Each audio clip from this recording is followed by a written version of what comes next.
nous sommes toujours entre frères et sœurs, mais dans un but.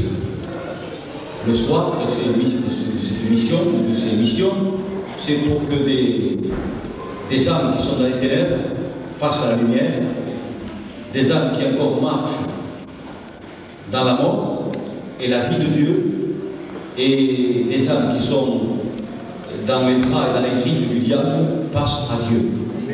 Voilà notre but, et d'ailleurs le soir, je pense que les chrétiens et les chrétiennes doivent se tenir dans un état, une position de prière, en disant, tout en écoutant la parole de Dieu, tout en écoutant l'évangélisation que nous connaissons tous, mais en disant toujours à Dieu, dans cet esprit de communion, de contact avec Dieu, Seigneur, que ta parole bouleverse les cœurs, que ta parole sorte, Seigneur. Et bien voilà donc cet après-midi, nous retrouvons donc l'Église, les enfants de Dieu ensemble, pour nous fortifier, pour nous exhorter, Amen, hein, pour connaître mieux Dieu et pour le servir avec davantage d'amour. Et bien, suite à une conversation qu'on a eue hier soir avec des frères, des temps que nous sommes en train de vivre, eh bien, ça m'a porté au cœur d'apporter cette pensée qui est écrite dans le livre de l'Apocalypse à l'Église de Dieu, de le partager ensemble. Nous allons le lire, mais je voudrais dire de suite que vous savez que le livre de l'Apocalypse, c'est un langage quelquefois qui est figuré. Ça veut dire par là, comment je pourrais expliquer, c'est pas toujours quelque chose de concret. C'est-à-dire, c'est pas quelque chose quelquefois ça veut dire d'autres choses, nous allons le voir ensemble. Alors, on ne peut pas être sûr et certain, car je suis un serviteur de Dieu, je suis un chrétien, et je ne veux pas avancer des choses qui peut-être ne sont pas sûres à 100%, et dans le livre de l'Apocalypse, on doit faire très attention. Il y en a qui disent, j'affirme, tant mieux pour eux, ou tant pis pour eux, je ne sais pas. Mais on doit être très très humble et très sage pour affirmer quelque chose. Alors nous allons sortir de ce passage-là tout ce que nous pouvons être sûrs que c'est certain. Hein? Voilà. Eh bien, nous allons faire cette lecture ensemble dans le livre de l'Apocalypse au chapitre 9 de l'Apocalypse. Donc nous lirons 11 versets. Vous allez voir, c'est assez vaste, c'est assez compliqué. Les pas élevés, c'est complexe. Mais nous disons, c'est assez compliqué, vous allez voir, c'est sûr que c'est un langage figuré, ça c'est sûr. Alors nous lisons, au verset 1, le cinquième ange sonna de la trompette, et je vis une étoile qui était tombée du ciel sur la terre. La clé du puits de la vie lui fut donnée. Et elle ouvrit le puits de la vie. Et il monta du puits une fumée, comme la fumée d'une grande fournaise. Et le soleil et l'air furent obscurcis par la fumée du puits. Des sauterelles sortirent de la fumée et se répandirent sur la terre. Et il leur fut donné un pouvoir comme les scorpions sur la terre.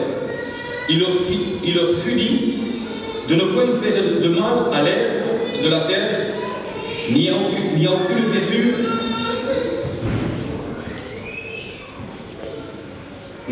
verdure, ni à aucun arbre, mais seulement aux hommes qui n'avaient pas le sceau de Dieu sur leur front. Il leur fut donné non de les tuer, mais de les tourmenter pendant 5 mois, et le tourment qu'elle causait était comme le tourment que cause le scorpion quand il pique un homme. En ces jours-là, les hommes chercheront la mort, et ils ne la trouveront pas. Ils désireront mourir, et la mort fuira loin d'eux. Ces sauterelles ressemblaient à des chevaux préparés pour le combat. Il y avait sur leur tête comme une couronne semblable à de l'or, et leur visage était comme un visage d'homme. Elles avaient des cheveux comme des cheveux de femme, et leurs dents étaient comme des dents de lion. Elles avaient des cuirasses comme des cuirasses de fer, et le bruit de leurs ailes était comme un bruit de char à plusieurs chevaux qui courent au combat.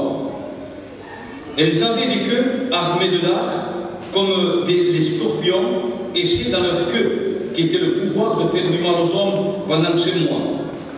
Elles avaient sur elles comme roi l'ange de l'abîme, nommé en hébreu Abaddon et en grec Apollyon. Vous voyez, c'est assez compliqué, hein? Mais que Dieu nous donne à sortir de cela.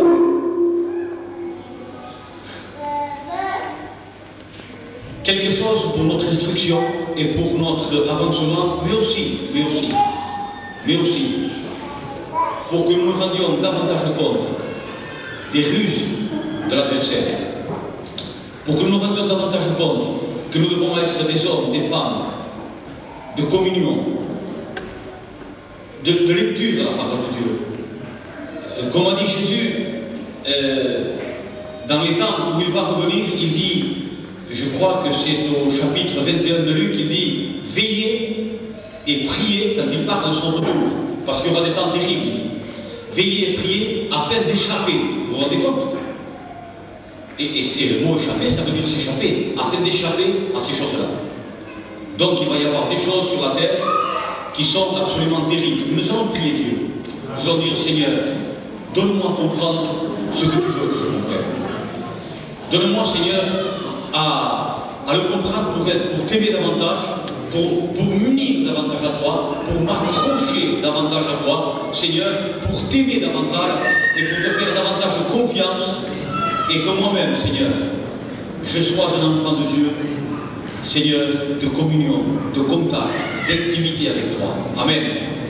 On entend bien derrière? Est-ce que c'est clair derrière? Voilà. Seigneur notre Père, nous nous mettons devant ta face pour que tu nous expliques toi-même ces vérités qui nous échappent plus ou moins.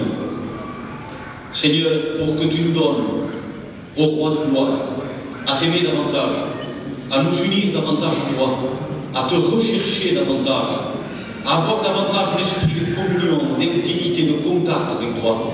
Mon Seigneur et mon Dieu, à demeurer toujours sous ton abri, pour reposer sous ton ombre, au nom de ton Saint-Fils Jésus.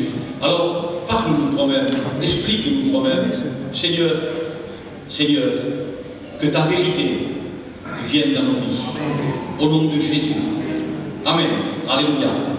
Voilà. Alors, ce que je vous demanderai, comme c'est déjà assez compliqué ces passages-là, d'être très très attentif et de demander à Dieu dans votre cœur, Amen, de vous faire comprendre ce qu'il veut qu'on comprenne, mais d'être très très attentif à ne pas laisser échapper, comme le petit Samuel, aucune de ses paroles. Donc, la première des choses que nous trouvons, nous allons commencer par ordre. La première des choses que nous trouvons, c'est que il y a une étoile qui tombe du ciel, ou qui est précipitée du ciel, qui tombe du ciel, et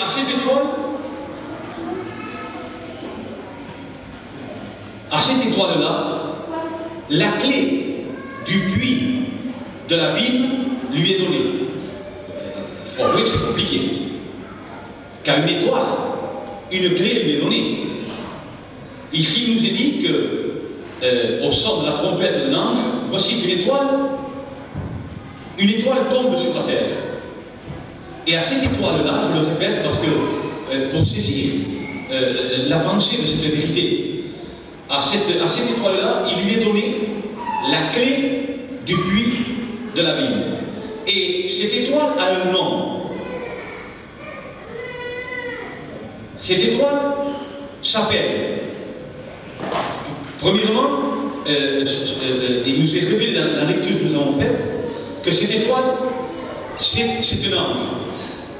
Et cet ange s'appelle, en hébreu, c'est-à-dire en juif, comme en grec, destruction et destructeur. C'est son mot. Apollyon et Abaddon. Et nous le lisons ensemble à la fin c'est pour comprendre qui est cette étoile. regardez. Elles avaient sur elles comme roi l'ange de la ville, nommé en hébreu Abaddon, qui veut dire destructeur, et en grec Apollyon, qui veut dire destruction. Destructeur, destruction, c'est exactement pareil. Voilà ce que veut dire donc Abaddon et destruction. Maintenant, qu'est-ce que c'est cette étoile? Cette étoile qui tombe et qui donne la clé du puits de la Bible. Eh bien, si nous lisons, je ne veux pas être très long parce qu'on pourrait rester là avec cette étude, on pourrait rester là certainement un bon moment. Mais si nous nous référons au livre du prophète Ésaïe, je crois que c'est au livre du prophète Ésaïe, laissez-moi regarder, Ésaïe 14, vous allez voir ce que nous trouvons. Bien sûr, les serviteurs de Dieu, déjà, ils sont en train de dire, moi, j'y connais ça. Alors, au chapitre 14 et au verset 12, te voilà tombé du ciel, astre brillant, ou étoile brillante, te voilà tombé du ciel, astre brillant, fils de l'aurore, tu as été abattu à terre, toi, le vainqueur des nations. Tu disais en ton cœur, je monterai au ciel, j'élèverai mon trône au-dessus des étoiles de Dieu. Je m'assirai sur la montagne de l'assemblée, à l'extrémité de cet embryon. Je monterai sur le sommet des nues, je serai semblable au Dieu très haut. Mais tu as été précipité. Voilà ce que nous trouvons, mes amis. Donc nous savons qui c'est. Regardez, sœurs, qui c'est celui-là? C'est pas vrai? Vous le faites exprès. Mais c'est Satan lui-même. C'est Lucifer. Celui qui a été précipité. Vous voyez, et là, il lui a été donné, ne me demandez pas pourquoi, pour moi ça ne va pas un mystère quand même, c'est le mystère de Dieu. Il lui a été donné, et peut-être Dieu a permis qu'on parle de ça hier soir entre frères, et Dieu a permis qu'on en parle ensemble ici, pour que nos yeux s'ouvrent davantage, au nom de Jésus. Alors donc, nous savons qui c'est ce personnage, puisque son nom, la Bible nous le révèle, qui c'est son nom, autant en hébreu qu'en grec. Et vous savez que toute la Bible a été écrite en hébreu et en grec. Et bien, autant en hébreu qu'en grec, son nom, la Bible nous le révèle, la parole de Dieu nous le révèle, pour nous, enfants de Dieu, parce qu'elle a été écrite pour nous, les enfants de Dieu, destructeur et destruction. Qui c'est le destructeur? C'est son nom à lui. Et destruction, c'est encore pareil, c'est son nom à lui. Donc, la clé, parce que la clé du puits de la Bible lui est donnée. Et il sort, il ouvre et il sort une nuée épaisse à cacher le soleil. Et de cette nuée, l'apôtre Jean regarde et il voit une armée de sauterelles, une multitude de sauterelles. Laissez-moi vous parler un petit peu du puits. Donc, une chose est certaine, c'est que ces êtres-là, appelons-les des sauterelles, mais dans un moment, vous ne les appellerez plus les sauterelles. Parce que nous avons lu, mais ça vous a échappé, comment elles étaient, ces sauterelles. Comment elles étaient. Elles ressemblaient à des chevaux, des sauterelles qui ressemblent à des chevaux, vous savez, je n'ai pas trop vu dans ma vie. Elles avaient le visage, c'était le visage de homme. Elles sont bizarres, nos sauterelles, non? Leurs cheveux étaient comme des cheveux de femmes, mais leurs dents étaient des dents de lion. Et vous savez, le lion, ça fait mal, ça pardonne pas. Je ne sais pas si vous avez vu un lion, mais quand même un lion prend un grand zèbre comme ça, c'est un cheval de zèbre. Mais s'il arrive à planter ses dents derrière sa nuque, vous voyez, tout animal se forme d'un seul coup, il est mort. C'est une mâchoire terrible. Une mâchoire terrible. Et ils avaient devant des cuirasses, comme des cuirasses de fer, Et le rêve était comme le bruit des chars quand ils partent à l'attaque. Donc c'était... Et le pouvoir de faire du mal était à la queue. Et c'était le mal que fait un scorpion, mais pas un scorpion que vous trouvez dans cette région. Des scorpions qui sont là-bas en Orient. Et ça tue un homme. Les scorpions qui sont là-bas, c'est terrible. Et soi-disant que la douleur est pire que la douleur de la vipère. C'est épouvantable la douleur de scorpions qui sont là-bas en Orient, qui ne sont pas les mêmes qu'ici. Donc, voilà qui est ce personnage. Nous sommes couverts par le sang de Jésus, nous ne le nommerons plus, maintenant nous savons qui c'est. La clé du puits de la Bible lui est donnée. C'est un puits, mais s'il a été donné la clé et qu'il a ouvert, c'est qu'ils étaient enfermés là. Ils étaient là-dedans enfermés. Et c'est à un moment donné de cette terre, quand, je ne sais pas, si c'est déjà arrivé ou si ça va arriver. Mais, mes amis, on disait hier soir, il paraîtrait qu'avec les temps que nous sommes en train de vivre, et bien sûr ces sauterelles ne peuvent pas être autre chose, puisqu'ils ont pour maître, ils ont pour roi le diable. Et alors, qui ça peut être, ces sauterelles? Voyons les frères, mais des démons. Mais ils devaient être tellement méchants, tellement terribles, qu'ils devaient être enfermés. Rappelez-vous du Gadarénien, parce que je m'adresse à l'Église là, à ceux qui connaissent bien la parole de Dieu, à ceux qui la lisent tous les jours et qui connaissent tous les versets, même si c'est à que Dieu va dire. Je m'adresse à ceux qui sont armés de la parole de Dieu, de ceux à qui leur nourriture à l'Église, la nourriture de l'Église, de chaque frère, de chaque sœur, c'est la parole de Dieu, tous les jours de leur vie. Et s'ils ne savent pas lire, en supposant qu'ils auraient le prétexte qu'ils ne savent pas lire, ils se feraient lire la Bible par quelqu'un de temps en temps, dans la mesure du possible. Donc je m'adresse à ceux qui sont armés de la connaissance de la parole de Dieu, qui sont gardés par la parole de Dieu, qui sont bénis par la parole de Dieu, qui sont protégés par l'obéissance à la parole de Dieu. Voilà qui je m'adresse cet après-midi. Ce soir, je m'adresserai à ceux qui ne connaissent rien, à ceux qui ne sont pas protégés, à ceux qui ne sont pas gardés. Mais rappelez-vous, quand Jésus est passé de l'autre côté du lac, après la tempête terrible qu'il a essuyée, et qu'il a dit au vent, et tout ça, tais-toi, allez, ferme-la, et ça a été fini. Quand il est arrivé de l'autre côté, dans le pays de Gadara, il y a un possédé qui est venu vers lui. Et cet homme-là avait plusieurs centaines de démons. Le Gadarénien. Et quand ils ont vu Jésus, ils ont parlé, les démons ont parlé avec Jésus. Et qu'est-ce qu'ils lui ont dit à Jésus? Qu'est-ce qu'ils lui ont dit, les sœurs? Je vous escape.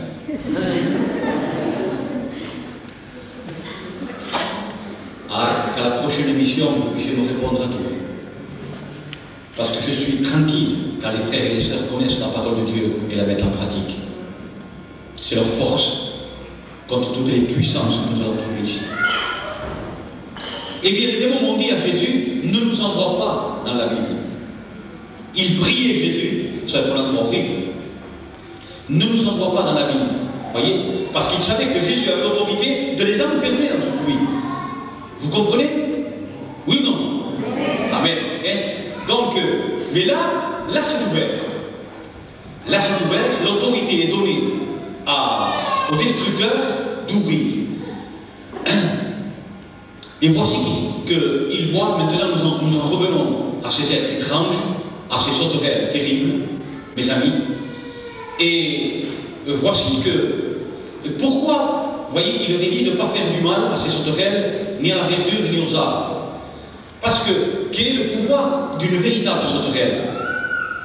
Je ne sais pas si vous avez vu des images de sauterelles, il y en a qui en ont vu, mais c'est terrible.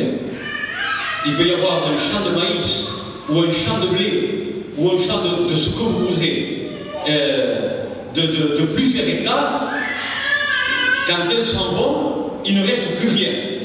C'est la destruction totale.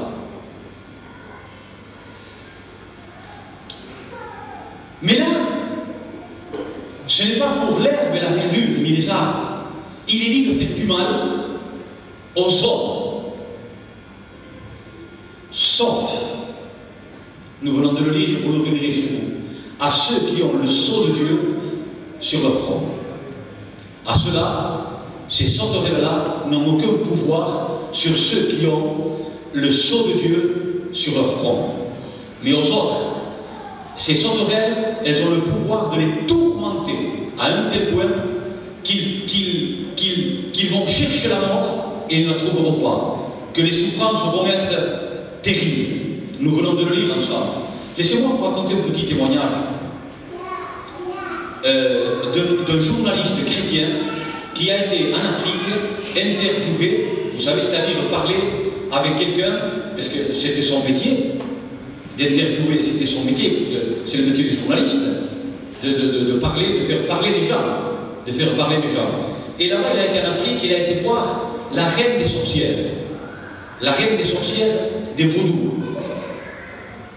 C'est une secte de sorciers qui ont une puissance terrible. Et le journaliste lui a dit, c'est vrai que vous êtes la princesse, la reine des vaudous. Elle a dit, je le suis, c'est vrai. Elle l'a reçu et lui a répondu au journaliste. Le journaliste était chrétien. Et cet article était paru, je me rappelle, sur Viens c'est quoi, sur Pentecôte. Et donc, vous êtes la reine, oui, je le suis. C'est vrai que vous avez le pouvoir de faire du mal. Et la reine des sorciers lui a répondu, c'est vrai que nous avons le pouvoir de tuer. Et jusqu'à quelle distance? Nous avons le pouvoir de tuer jusqu'à 1000 km. Ils ont des espèces de poupées, vous savez, en cire, ou en autre chose, je ne sais pas, et ils plantent des trucs dessus. Et où ils plantent leur aiguille, alors les gens souffrent à mourir jusqu'à la mort. Ils peuvent le planter à l'œil, à la tête, au cœur, où ils veulent. Mais ça c'est vrai parce que moi aussi je parle avec eux. Et ils ont une puissance terrible. Alors, le journaliste, comme il était chrétien, lui a dit, d'accord, il lui a dit, mais aux vrais chrétiens de la Bible, aux vrais chrétiens de l'Évangile, est-ce que vous pouvez faire quelque chose contre eux? Contre cela, elle a dit à la sorcière, je ne peux rien. Parce qu'ils ont un livre ouvert sur leur front. C'est bizarre quand même. Et là, il est dit, sauf à ceux qui ont le sceau de Dieu sur leur front. Voyez comment tout se concorde, mes amis. Parce qu'elle n'avait pas envie de mentir, elle était chez elle, dans son espèce de palais, voyez. Et elle a répondu. Et ensuite, le journaliste lui a posé la question, et aux enfants des authentiques chrétiens de l'Évangile, eux, leurs enfants, elle a dit, ils n'ont pas, c'est normal, ils ne sont pas convertis, hein, ils n'ont pas le livre ouvert sur leur front, mais ils ont une ceinture de feu tout autour et on ne peut pas rentrer. Ils sont gardés, amen, par la puissance de la parole de Dieu, de la conversion, de l'obéissance à la parole de Dieu des parents. Amen. Amen. Crois au Seigneur Jésus, tu seras sauvé toi et ta famille. Revenons maintenant à ces démons de sauterelles, parce que c'est des démons. Je le crois de tout mon cœur, d'après la parole de Dieu, je crois comprendre que c'est des démons. Alors, regardons agir ces sauterelles. Donc, elles ont un pouvoir terrible. Elles sont là comme des chevaux. Elles ressemblent premièrement à la première des choses à des chevaux. Et pourquoi des chevaux? Parce que tout est un langage imagé, un langage figuré qu'on dit, mais un langage qui ressemble pour démontrer certaines vérités. Un cheval. Eh bien, maintenant, moins, mais pendant un temps. Vous savez comment se battaient en Amérique et partout, les gens? Eh bien, sur des chevaux fougueux. Et quand ils sentaient l'attaque, ils tenaient plus les chevaux. Et quand les soldats les lâchaient, eh bien, ils partaient à l'attaque contre ils se jetaient contre les autres. On ne peut plus arrêter un cheval en parler. C'est terrible, un cheval. Et c'est pour ça que nul ne peut arrêter ces drôles de personnages. Mais voilà, maintenant, ils avaient sur la tête comme des couronnes, ils nous aidaient. Mais comme des couronnes, mais ce n'était pas des couronnes. Parce que tout est menteur dans le démon. Semblable à de l'or, mais ce n'était pas de l'or non plus. Parce que tout a une signification telle que c'est écrit. Alors, voici qu'elles ont le visage comme des visages d'hommes. Pourquoi comme des visages d'hommes? Pour quelle raison des visages d'hommes? Eh bien, mes amis, un homme, c'est séduisant. On ne se méfie pas. Par exemple, un jeune de 20 ans, si un autre lui dit, tu veux goûter la cigarette? Oh, tu te régales. Il ne se méfie pas. C'est un homme, un visage d'homme, la séduction. Alors l'autre jeune, il va commencer par fumer un peu de kiff, un peu de marijuana, et puis il va en trouver un autre, ou le même peut-être. Oh, mais si tu arrives à l'héroïne, ah, que tu es bien. C'est comme si tu trouvais Dieu. C'est encore un visage d'homme, la séduction. Je sais, mes amis, qu'autrefois, que je n'étais pas converti, combien de gens j'ai trompé? Je ne dirais pas tout, mais combien de gens j'ai trompé? Et il doit y en avoir qui se sont bien trompés. Alors je leur faisais voir, juste un exemple, ils ne se méfiaient pas. La paille ne se méfiait pas, je frappais, je commençais à l'endormir avec des paroles, j'avais un visage d'homme. Vous comprenez? Alors, elle aurait vu un visage avec des cornes. Elle aurait vu un visage de Dracula, ou de Frankenstein, ou je ne sais pas quoi, hein, ou de loup, ou de lion, vous savez. Alors, la femme, parce que tout dans les démons, c'est la séduction, tout, absolument tout, de A à Z. Alors, je leur montrais une veste, c'était du tout. C'était le pire des plastiques, c'était le vinyle. On pouvait le déchirer comme ça. Et je lui montrais que cette veste en vinyle, qui était le pire des plastiques, mes amis, c'était le plus beau cuir de toute la planète Terre. De l'antilope. Oh, c'est les prix. Oh, mais pourquoi? Parce que j'avais un visage d'homme. Et là, ils avaient ces sauterelles-là, un visage d'homme. Mais regardez maintenant. Elles avaient ces sauterelles comme le visage de l'homme et comme des cheveux de femme. Il faut avouer que c'est beau, les cheveux de femme. C'est vrai. Disons-le, il n'y a rien d'impur ce que nous disons, c'est la vérité. Une jolie jeune fille de 17, 18, 20 ans qui a des jolis cheveux, qui flottent devant, il faut avouer que c'est joli. Il n'y a pas de problème, c'est joli, c'est vrai. C'est vrai, il n'y a rien de compliqué dans cela, ni d'écarté non plus. C'est droit, c'est joli. C'est vrai, c'est joli, tout parle que c'est joli. Mais regardez la séduction. Regardez la séduction. Les cheveux comme les cheveux d'une femme. Ils sont là, les démons, pour nous tromper, pour nous ruser. Que dit Paul dans Éphésiens 6? Vous voyez le cercle? Non, c'est pas vrai. Vous l'avez exprès pour me faire risquer. Que dit Paul dans Éphésiens 6? Vous n'avez pas à lutter contre la chair et le sang, mais contre toutes les dominations des démons, des princes des ténèbres, qui sont cachés ou qui sont dans les lieux célestes. Vous n'avez pas lutté contre la chair et le sang, mais contre quoi? Contre les ruses. Il n'est pas dit même contre lui, contre ses ruses.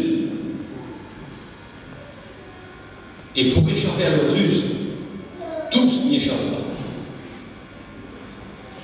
Nous verrons à la fin quels sont les armes pour échapper à leurs ruses.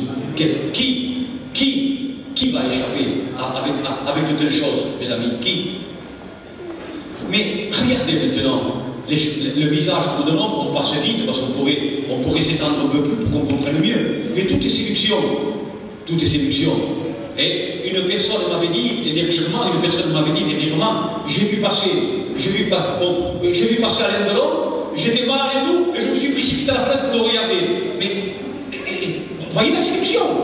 Vous voyez, non, et ici, visage d'homme et cheveux de femme. La séduction. Mais regardez maintenant, ce qui est caché maintenant, ce qui est caché dans la bouche, on ne le voit pas ça. Vous fermez la bouche, on ne voit plus rien.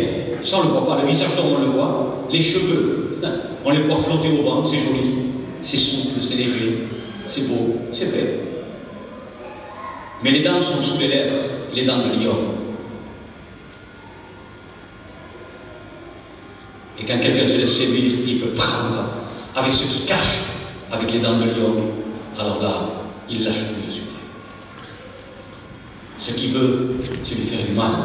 Mais regardez maintenant, visage d'homme, cheveux de femme qui se voient, vous voyez, ça se voit aussi, même si c'est derrière la tête, ça se voit par devant aussi. Ce qui ne se voit pas, c'est derrière. Et c'est encore là qu'il a le pouvoir, que ces bêtes féroces ont le pouvoir de faire du mal, comme les scorpions. Quelqu'un qui n'a jamais vu un scorpion, qui n'a jamais entendu parler d'un scorpion. Supposons qu'on ne sait pas, on n'a jamais entendu parler d'un scorpion, on n'en a jamais, on ne sait pas ce que c'est. Et on en voit eux, ils sont à peu près comme ça là-bas, l'arche à peu près comme ça, l'Orient. Alors on lui mettrait le pied sur la tête, et c'est là qu'on est mort.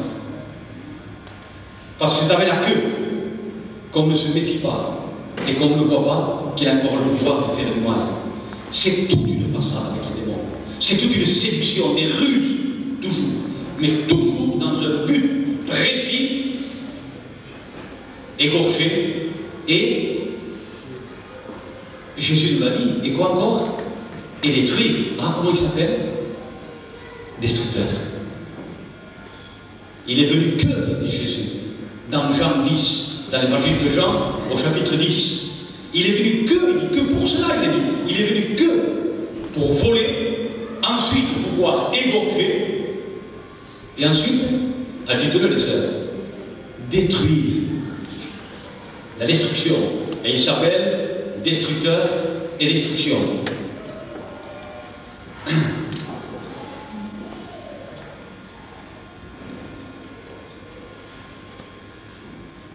Sur tout le devant, Jean a vu qu'ils avaient une cuirasse en fer. Qu'est-ce que ça veut dire encore? Qu'est-ce que ça peut vouloir dire, une cuirasse en fer? C'est que ces êtres féroces n'ont pas de cœur. Non, mes amis, on peut s'adresser à eux, on peut les supplier pour ceux qui sont tombés entre leurs mains, ils feront encore plus de mal. On peut crier au secours, pitié, ils feront encore plus de mal. On peut dire maintenant, ça suffit, oh, ça va, encore plus de mal. C'est tout du fer, ils sont bardés de fer. Quand les petits-enfants étaient à Auschwitz, à Dachau, à Treblinka, à Buchenwald, les mamans pouvaient supplier ces sauterelles qui étaient ces nazis. Ils pouvaient les supplier, non, pas mon enfant, non, pas mon enfant. Et ils le faisaient, mes amis. Encore, ils se réjouissaient davantage de les tuer. Il y avait des femmes, à la minute même, elles tombaient par terre de voir ce qu'on faisait à leurs enfants. Elles se roulaient par terre et quand elles se relevaient, chaudes comme ça, des souffrances se passaient à cause de ces enfants. Aucune pitié, rien, la haine, la destruction. La destruction. La destruction, vous savez, on ne se méfiera jamais assez, mes amis. Et pourtant, la Bible est là à nous dire, vous n'avez pas lutté contre la chair et le sang, à nous chrétiens qui connaissons la parole de Dieu, mais contre toutes les dominations, il dit, armez-vous de toutes les armes de Dieu, afin de tenir ferme contre les ruses du diable. Et le monde entier s'est laissé séduire et se laisse séduire. Premièrement, devant tout n'est que séduction, visage d'homme, cheveux de femme, tout n'est que séduction, couronne, comme si c'était couronné d'or et tout. Quand c'est faux, c'est pas des couronnes et c'est pas de l'or. Voyez, c'est de la frime, ça vaut rien, c'est méchant, c'est sanguinaire, mais toujours pour séduire aux uns, pour les entraîner dans le mal, dans le péché, à les détourner toujours de Dieu, voler. Aux autres, je ne sais pas, à leur faire toucher la première drogue, à leur porter l'enfer. Aux autres, à commencer à les faire mentir, à les faire dévier. Il est là. Ses dents sont cachées, mais Dieu a permis que Jean les voie pour nous les dévoiler à nous.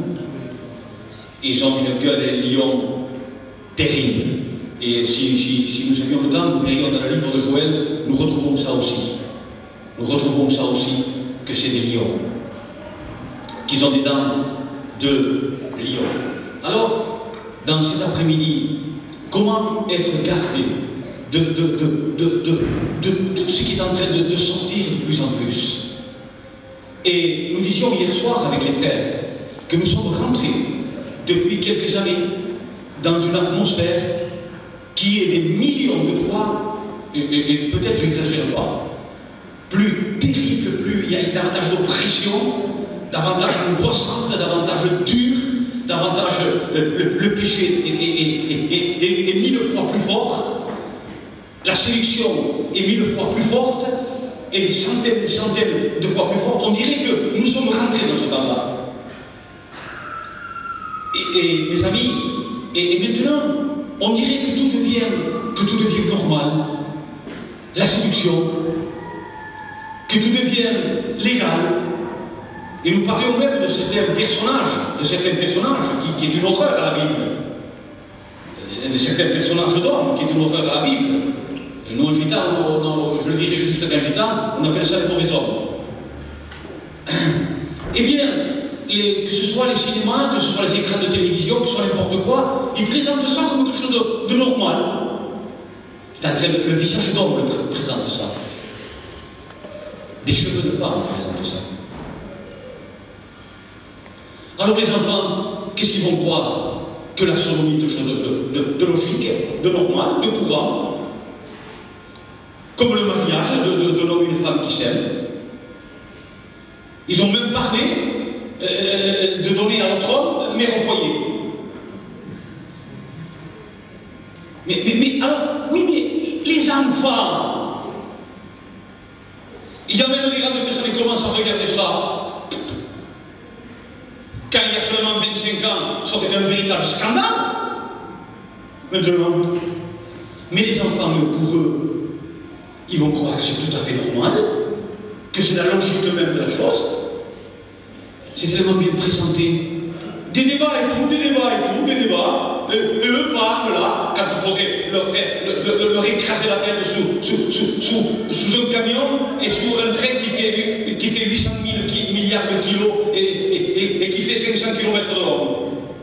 Pour si une roue ne l'a pas écrasé, que l'autre le touche. Et si une autre roue ne l'a pas écrasé, que l'autre le touche aussi. Quand c'est tellement horrible, Dieu de Dieu. Il a détruit même 2 villes entières, et tout ça contré à cause de ce péché. Mais là, c'est présenté avec encore un visage. Je ne dis pas qu'il y ait que ça, mais pour tout le visage d'homme, et les choses de la femme, la séduction. Mais les dents, des dents de lion, et derrière, la queue du scorpion. Maintenant, sans aller plus loin, mais comment les chrétiens? Car l'apôtre Paul dit il y aura des temps difficiles. La Bible espagnole n'interprète pas par difficile, des temps dangereux. Ça sera tellement séducteur. Parce qu'il est dit parce que le péché aura atteint, d'ailleurs plus que maintenant, hein. Je ne sais pas si c'est possible, vous savez. Hein? Je ne sais pas. Il y a le commerce même d'enfants de 6 ans. Vous savez, je ne sais pas si c'est possible d'aller plus loin, vous savez. Mais parce que le péché, ça sera accru, il aura atteint des dimensions, ce qu'a voulu dire Jésus-Christ, terrible. L'amour des chrétiens et des chrétiennes se refroidira. Mais pourquoi? Parce qu'ils trouveront logique les choses. Ils seront plus scandalisés. Ils en auront plus horreur. Le visage d'homme et les cheveux de femme. Mais comment être gardé de ces démons qui sont là avec des cuirasses de fer, et attention, le réel, semblable à des chars qui partent à l'attaque, et ils partent à l'attaque. Premièrement comme des chevaux, et pour terminer, le réel, c'est des ailes en fer, comme le bruit d'une multitude de chars qui partent à l'attaque. Ils ne loupent personne, ils ont la haine, amen, terrible, le mot tous les hommes de la terre, mais en particulier, parce que tous les hommes de la terre, c'est Dieu qui les a créés, mais en particulier l'Église de Dieu. Malheureusement, il y en a qui déjà qui ont été pris déjà. Malheureusement. Mais mes amis, comment, enfants de Dieu, comment échapper? Comment surmonter? Et Jésus dit, afin d'échapper à ces choses-là. Parce que ça viendra comme un filet sur la terre, il dit. Comment échapper à ces choses-là? Eh bien, en parlant très simplement, et nous l'avons invoqué hier. Ah, pardon. Et nous l'avons invoqué hier, entre frères. Jésus a dit, dans le livre de l'Apocalypse, à l'Église, il a dit à l'Église, parce que tu as gardé ma parole. Et tout est là. Et tout est là. Vous voyez, il ne dit même pas c'est le Saint-Esprit qui te gardera. Regardez. Il dit, béni soit Dieu, que le Saint-Esprit me garde, Seigneur. Mais regarde ce qu'il dit, parce que tu as gardé ma parole, parce que sa parole c'est lui. Parce que tu as gardé ma parole, moi aussi, je te garderai au jour de la tentation qui doit venir sur tous les hommes. Vous voyez? Garder la parole de Dieu, voilà. Mettre en pratique la parole de Dieu. C'est une puissance pour le chrétien. Méditer la parole de Dieu. Mais si ma femme, parce que moi je suis serviteur, elle peut se passer de la parole de Dieu, elle tombera sous les dents du lion. Il y en a qui croient parce qu'ils ont leur père, ou leur frère, ou leur mari. Je ne sais pas moi. Non, c'est chacun pour soi. L'obéissance à la parole de Dieu est une puissance de Dieu pour nous. Amen. Alléluia. Oui, l'obéissance à la parole de Dieu. Parce que l'obéissance à la parole de Dieu va nous conduire à quoi? À vouloir aimer Dieu, parce qu'elle nous le dit. Amen. L'obéissance à la parole de Dieu, elle va nous conduire à quoi? À la communion, parce qu'elle nous le dit. L'obéissance à la parole de Dieu va nous conduire à pardonner. L'obéissance à la parole de Dieu va nous conduire à ne pas critiquer. L'obéissance à la parole de Dieu va nous conduire à quoi? À pardonner. L'obéissance à la parole de Dieu va nous conduire à que toute pensée impure ou impudique nous la chassions de suite. L'obéissance à la parole de Dieu, c'est un rempart, c'est un bouclier terrible. Alléluia. La parole de Dieu. Et non seulement c'est une arme défensive qui vient nous défendre, mais elle est offensive pour renverser les forteresses de l'ennemi. L'obéissance à la parole de Dieu. Parce que tu as gardé ma parole, moi aussi, je te garderai au jour de la tentation qui doit venir sur tous les hommes. Prends ta parole de Dieu. Médite-la, frère, sœur. Médite-la et dis, Seigneur, parle-moi et rentre dans la communion de Dieu. Et ton Père qui voit dans le secret, nous en avons... Ah, oui, quand même, ça fait plaisir. Hein? Nous avons parlé hier matin. Et ton Père qui voit dans le secret te le rendra. Qui est dans le secret te le rendra. Qu'est-ce que c'est quand il nous rend quelque chose? C'est dire, Jésus, qu'est-ce que c'est? Ce n'est pas comme un homme, lui. Qu'est-ce que c'est? C'est glorieux. Et c'est pour cela qu'il est dit que celui qui demeure à l'abri du Très-Haut, Amen. Mais comment on demeure à l'abri du Très-Haut? En méditant sa parole et en la mettant en pratique. Alléluia. Amen. Et rentrer dans la communion de la prière, de la louange à Dieu. Alléluia. Alors celui qui demeure à l'abri du Très-Haut repose, celui-là repose. Les flèches de l'ennemi ne peuvent pas le toucher. Alors pour le Tout-Puissant. Et vous avez vu la suite du psaume 91? Celui qui demeure à l'abri du Très-Haut repose alors pour le Tout-Puissant. Vous avez vu les versets suivants? Qu'est-ce qu'il est dit? La flèche qui vole le jour ne t'atteindra pas, ni la peste qui ravage la nuit. Ça veut tout dire. Ça veut tout dire.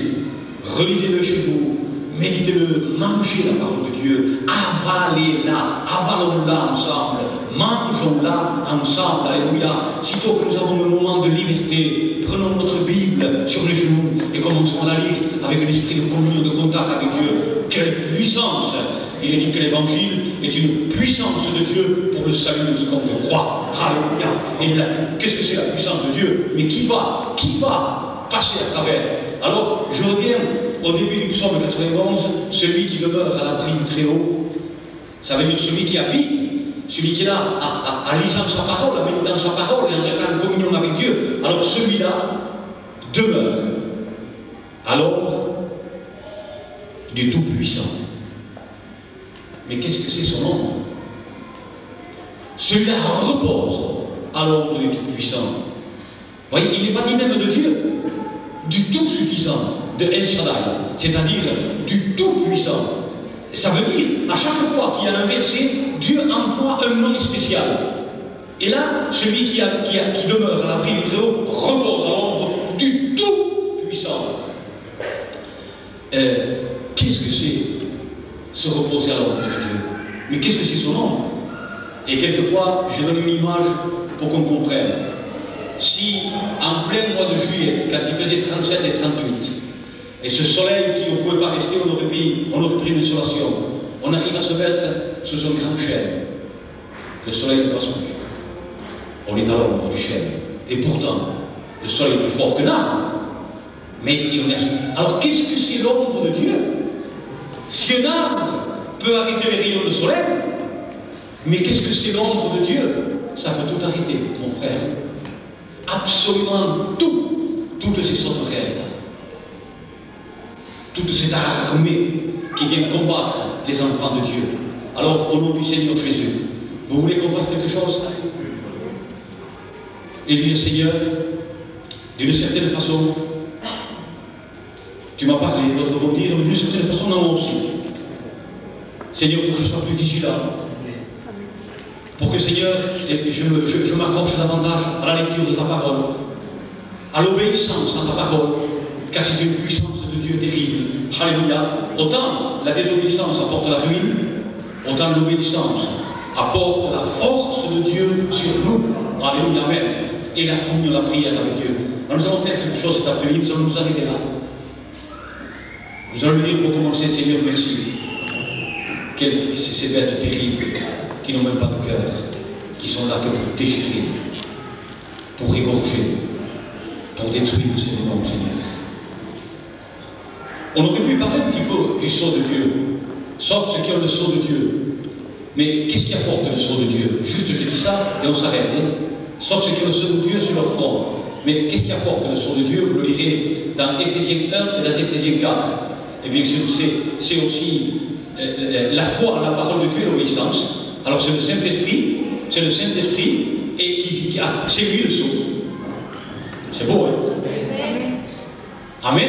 Amen. Ah, accrochons-nous à Dieu. Amen. Aimons-le. Quand vous vous trouvez entre vous les sœurs, au lieu d'avoir des conversations de 4 et 5 heures, je ne sais pas, je dis ça comme ça, hein, et de 4 ou 5 heures, et t'as vu l'autre dans la robe qu'elle a portée, t'as vu, il a changé, mais vraiment, il a changé. Je ne sais pas si c'est bien ou mal, mais il a changé. Eh bien, au lieu de passer 5 heures comme ça, passer que 4, et dire, l'heure qui nous reste, on la vole au monde pour la passer devant notre Dieu, pour la passer avec Dieu. Jésus a dit, veillez et priez en tout temps. Ne nous prenons pas pour plus fort que Dieu. Ne nous prenons pas pour plus fort que Jésus-Christ. Ne nous prenons pas plus fort que le Saint-Esprit. Ne nous prenons pas plus fort que la parole de Dieu. Nous sommes soumis à tout ça. C'est tout, mes amis. Mais si Jésus a dit, veillez et priez en tout temps, afin d'échapper à ces choses, contre les ruses de l'adversaire, nous serons gardés par notre communion avec Dieu, par la communion des frères, par la communion des sœurs. Alors on l'a dit, Seigneur, je veux t'aimer toujours davantage. Je veux demeurer, Seigneur, à l'abri du Très-Haut, parce que je veux me reposer, tranquille, rempli de confiance, à l'ombre du Tout-Puissant, parce qu'il y a le mot repos. Alors nous allons dire à Dieu maintenant, je vous promets là, je m'arrête. Parce que si je repasse sur notre verset, je vais encore continuer. Alors, nous disons à Dieu, Seigneur, si je n'ai pas été assez vigilant jusqu'à aujourd'hui, même si je l'ai été, mais que dans mon cœur, je n'ai pas été assez avec tout ce que tu m'as appris cet après-midi, Seigneur, eh bien, tout simplement, Père, je vais m'humilier devant toi et te dire, mon Seigneur, pardon, maintenant avec ton aide, avec la puissance du Saint-Esprit, mon Seigneur et mon Dieu, je veux, Seigneur, que ce livre soit toujours sur mon front. Je veux le méditer, comme a dit Dieu à Josué, médite-le jour et nuit, et tu réussiras partout. Attache-le au devant de ton front, attache-le à ta main, le livre de Dieu, la parole de Dieu, et tu réussiras. C'est la vie où tu triompheras. Alléluia. Vous voulez qu'on dise au Seigneur, pardon, Seigneur. Attention, les gens qui croient qu'ils sont là, qu'ils se tiennent à la brèche, et qu'ils sont là, veillant et priant, que la priorité surtout, sur l'argent, sur la famille, surtout, c'est Dieu, eh bien, c'est pas la peine de dire à Dieu, Seigneur, pardon. Mais si nous nous rendons compte que nous passons davantage de temps à penser à n'importe qui, à n'importe quoi, qu'à Dieu, eh bien, nous cherchons notre propre vie. On peut tomber dans les rues de l'adversaire, mes amis. Alors si c'est comme ça, nous sommes honnêtes devant Dieu, alors nous disons, Seigneur, tout simplement, comme un petit enfant, et il aime ça, Dieu, et il vient de suite, il nous pardonne, c'est un père. Quel est le père, ou le grand-père? Que son enfant vienne, et mettons qu'il lui a cassé, bon, un bouton de la voiture. Et le père ou le grand-père, il tenait. Attention, c'était un bouton, je ne sais pas, qui commandait le démarreur, ou je ne sais pas quoi, ou je ne sais pas. Les uns en catalan, les autres en espagnol, en français, qu'est-ce qu'il a fait? Et que le gosse tombe à genoux et dit, papa, j'aille, pardon, je ne le ferai plus. Qu'est-ce que vous avez fait? Et bien encore plus Dieu. Parce qu'il vous aime davantage quand c'est avec le cœur, mes amis, qu'un père peut aimer son enfant. Et avec nous, les gitanes, il faut toujours des images pour qu'on comprenne un peu mieux ce que c'est l'amour d'un père. Alléluia. Alors si vous pouvez dire à Dieu, Seigneur, pardon de ne pas avoir été assez vigilant. Seigneur, avec ton aide, je veux changer. Amen. Seigneur, avec ton aide, je veux davantage m'accrocher à toi. Alors cela, eh bien, tout simplement, comme le petit enfant à son jaille, il se lève. Ceux qui croient, qui vraiment se tiennent à la pêche, qui restent assis. Hein? Parce qu'on est honnête avec Dieu. C'est vrai, on est honnête avec Dieu. Mais je vois qu'il y a même des serviteurs qui sont levés. Et je vous proclame quelque chose. Si je serais assis, je crois que je me serais levé aussi. Vous voyez, hein? Parce que c'est vrai. Quand la parole de Dieu nous dit prier en tout temps, prier sans cesse, vous voyez. Il y en a qui ça ne leur plaît pas d'écouter ça. Mais c'est Jésus qui nous dit. Et nous avons dit que l'obéissance à la parole de Dieu vaut plus que les sacrifices. Et que la désobéissance à la parole de Dieu est kiff avec la sorcellerie. Vous vous rendez compte? Vous le lisez dans le livre de Samuel. Alors Seigneur, comme le petit enfant à son jardin, je viens m'humilier devant toi et te dire pardon, mon Seigneur. Nous fermons les yeux devant Dieu, devant notre Père qui nous aime, que le diable ne te ruse pas, devant notre Père qui t'aime, il t'aime, des milliards de millions, plus que tu aimes tes enfants ou tes petits-enfants, des milliards de fois plus. Dieu t'aime, il est heureux, connais ce cœur sincère, à Israël. Si tu reconnaissais seulement, on dira, reviens à moi, je ne veux pas que tu te perdes, je veux, à mon avis, je veux te verser dans mes bras. Alors Père, Papa, pardon mon Seigneur, mon Père, pardon. Seigneur, je suis capable de reprendre les autres. Et Seigneur, je ne vais pas savoir me regarder moi-même. Pardon Seigneur. Que le sang de mon Sauveur, ton Fils, me purifie. Je sais la puissance qu'il y a à l'obéissance à ta parole. Je sais la gloire qu'il y a à l'obéissance à ta parole. Je sais la force qu'il y a à l'obéissance à ta parole. Une obéissance qui détruit toutes les murailles ennemies. Et la puissance qui nous garde aussi de ta parole. Car ta parole, c'est toi, Jésus. Ce qui est puissant dans ta parole. Tu as dit que la lumière soit. Et des millions d'années après, la lumière est encore. Quelle puissance dans ta parole. Les ténèbres n'ont pas pu résister à ta parole. Mon Seigneur et mon Dieu. Alors, Seigneur, maintenant que je te demande pardon, Papa, avec ton aide, Seigneur. Seigneur, que je sois un fervent, un mordu de la parole, que je mange, que je boive la parole. Nous voulons tenir comme notre frère l'a dit, j'ai faim et soif de Dieu. J'aime la parole. Je la médite, disait notre frère David. Pendant la nuit, au veille de la nuit, je la médite encore. Oh Seigneur, ta parole, Père, ta parole. Tu l'as fait de chair, Père Jésus. Nous voulons l'aimer. J'aime ta parole, Seigneur. Alléluia, alléluia, alléluia, alléluia. Ah, Seigneur, je veux être gardé par ta parole, afin que le Saint-Esprit me remplisse, au nom glorieux de Jésus, d'avoir ce lit couvert sur le front, d'avoir le sang de Dieu, dont plus personne ne peut toucher. Ils sont gardés de toutes les rues de la désert, au nom glorieux de Jésus. Nous lisons merci ensemble à Dieu. Nous levons